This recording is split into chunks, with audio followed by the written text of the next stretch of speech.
What's up, y'all? It's Taylor Winston here, and today I have these two generators here, and today we're going to show you how to hook them up and what you need to get them going. Because they do not come stock ready to just start up and plug into your camper. You actually have to buy separate parts. So that will be shown here in the next clip. What's up, y'all? So today we got the name brand Honda generator. What they don't tell you about the product is it's not easy to do.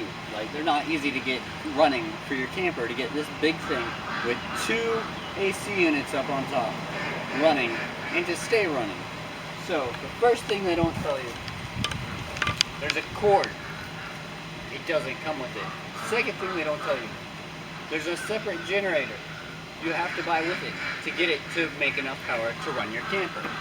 Now, when you buy your Honda generator, it is not full of oil. So what you have to do is you have to unscrew this thing and get into it. And down here, you got the oil pan. It's very simple. You just fill it up. You turn it sideways. You fill it up until it's done. And then you sit it back down how it was. And the oil will come out until the line has reached full. So that's all completely simple. You just fill it up with oil. And then you fill it up with gas. They don't make this easy because they make everything eco. So when you fill it up, it'll start just pouring right back out because there's a filter clogging all the gasoline from being able to go in simply and easily. So that creates a bunch of fuel spill, which is terrible. Now, when you get your Honda generator manual, page number 48, it's clear as mud how to put this cord into this thing. It doesn't, like, screw that. So you have to go back into the trash can and find this paper that came with these cables. And then again, it really doesn't matter which one goes to which. So today, we're just going to plug this red one on the right, plug this red one on the right, plug this black one on the left, and plug this black one on the left. Now I got to go get a screwdriver.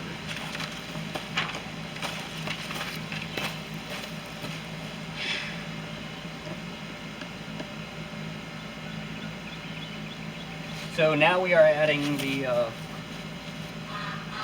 these are the, what do you even call them? Negative? Both those are apparently positive cords. These your negative don't want to get shocked cords. So we'll plug this in here real quick.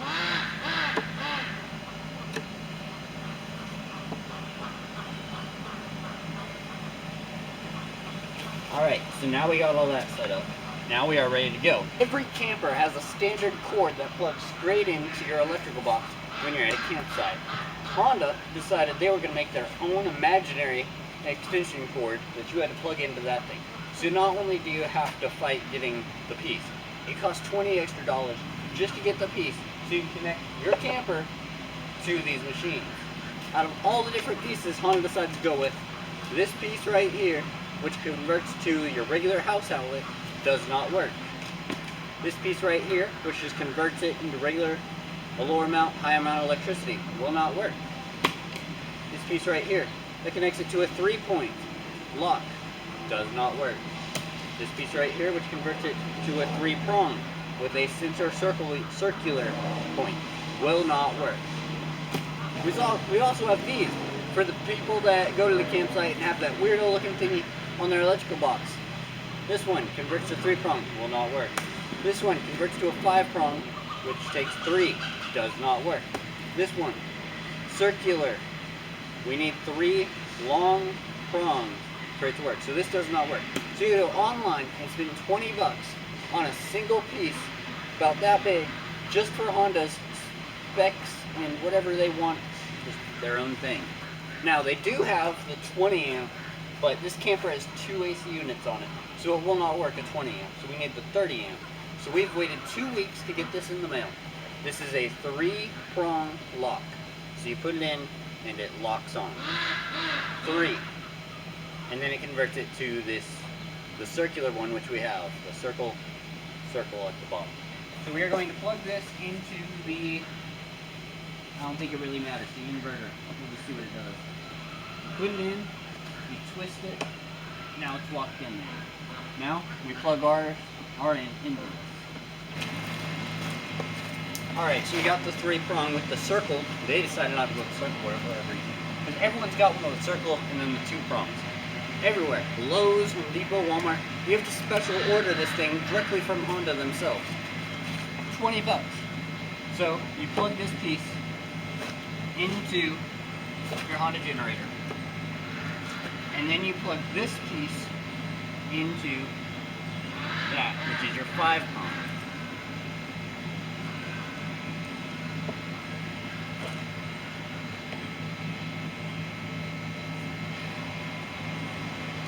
Alright, then when you're ready to start it itself, you simply have to turn, there's an actual gas pump on and off on top, which you have to turn to the on position on both of the generators. And then there is also an on-off on the side of the generator. Both of them.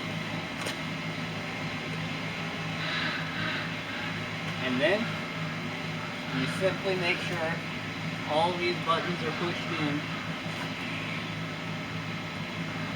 and they are, which is good. Now, you start them up.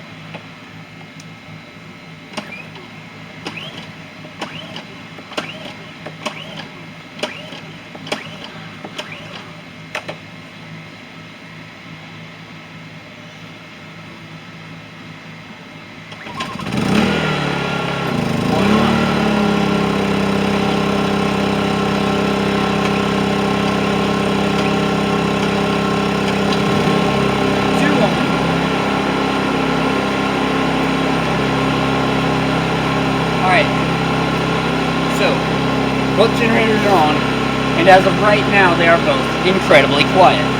But when you put any amount of power to them, they become significantly louder. I'm going to go start up both AC units in the camper.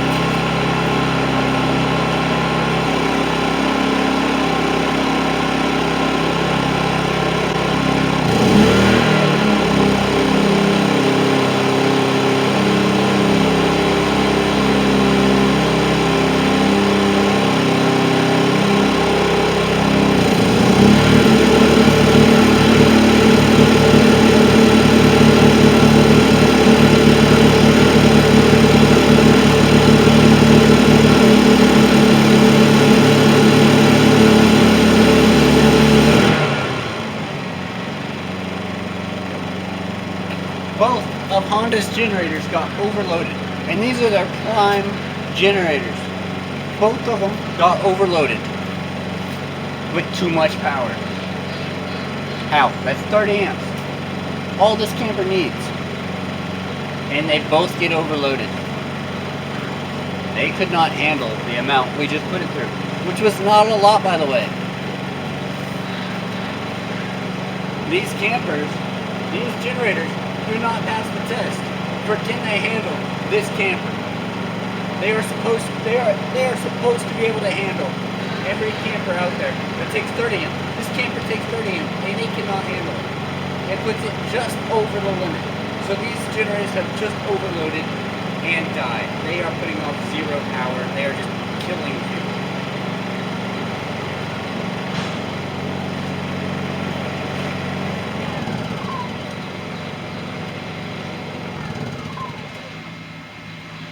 So, these generators do not work with working both AC units. We will see if it'll handle one AC unit, which is the back one, which runs the entire camper. This one runs one bedroom. We'll see if we can run the entire camper, because we're going to Florida soon, and we need these generators to be in excellent condition, because Florida is so incredibly hot. It's like 100 degrees out, and we're going to be there in July. So it's like going to be extraordinarily hot. So we'll see if we can get one AC unit that runs the entire camper working.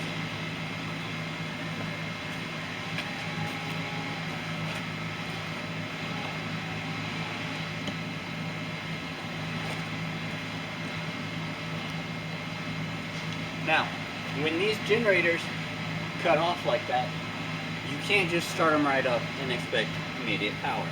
You actually have to reset the breakers by pressing these buttons, and they go out when they break. So then you just push them back in. So you don't push these in for no reason. They usually stick out a good inch or two. So you will know when these breakers have gone off because you will get no AC and you will have no power. Okay, so I have just turned the bedroom AC unit to the off position, so it will not be taking any power. However, I still have the main AC unit in the back taking up tons of power because that charges that heat, like heats and cools the entire thing. And right now it's like 89 degrees out and it's 75 degrees outside. So we're gonna try and cool it down with both these Zonda generators.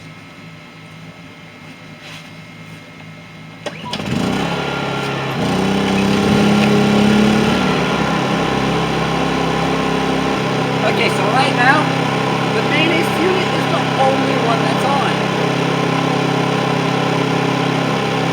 And they're doing okay. They're like, okay.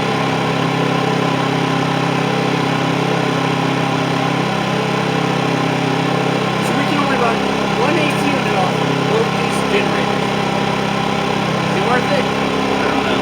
I'm not real sure just having these two generators, but it's not significantly louder.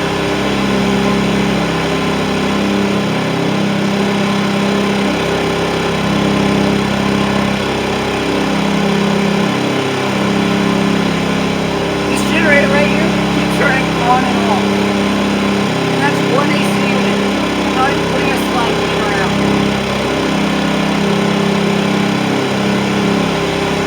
Let's see.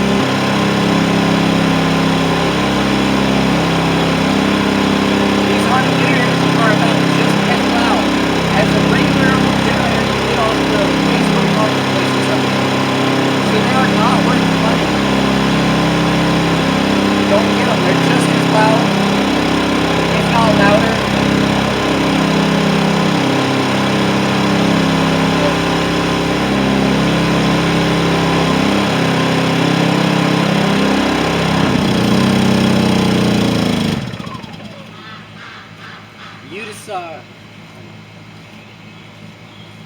You decide if these two generators are worth the money, because they are just as loud, if not louder, as some of the regular generators you can get today off Facebook Marketplace.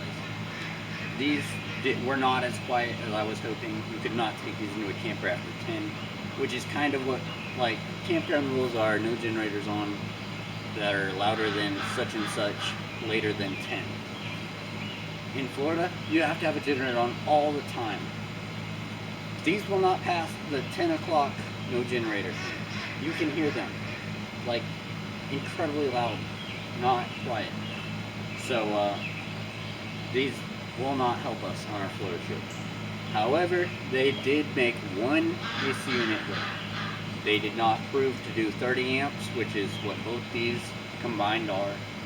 But with zero lights on in the house, like no lights, you turn the lights on and stuff, and it's going to be like significantly worse for these generators. They get louder and they're more power. So you tell me what you guys think of them. Well, that's going to do it for today's video. Don't forget to leave a like and subscribe if you haven't already. Till next time, y'all.